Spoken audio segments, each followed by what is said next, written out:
Hey everyone, in this video I'm going to show you a step-by-step tutorial on how to GitHub Codespaces.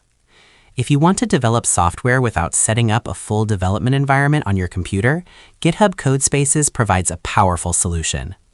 GitHub Codespaces allows you to create a cloud-based development environment that runs entirely in your browser. This means you can write, edit, and run code from almost any device without installing complex tools locally.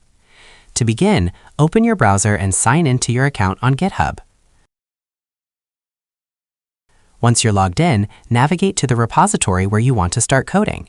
You can also create a new repository by clicking on the plus button on the top right corner and selecting New Repository. Codespaces works directly with repositories, so you'll need a project repository to create your development environment. After opening the repository, look for the Settings button located near the top of the page. Click on it, and inside the menu bar, select the Codespaces tab.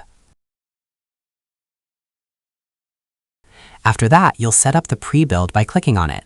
It's a feature that automatically prepares your development environment before you even open the Codespace. Think of it like a pre-loaded workspace, so you don't have to wait for everything to install each time.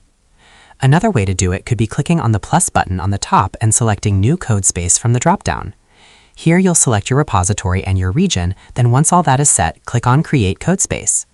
GitHub will now automatically start setting up your cloud development environment. During this process, GitHub creates a virtual machine in the cloud and installs a development environment configured for your project.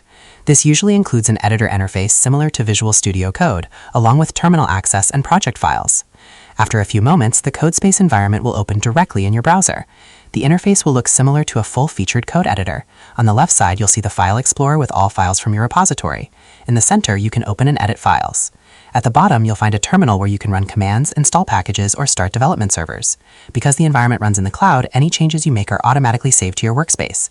So that's how you do it. I hope you guys like this video. Subscribe for more, like for more, and share for more. I hope to see you again. Goodbye.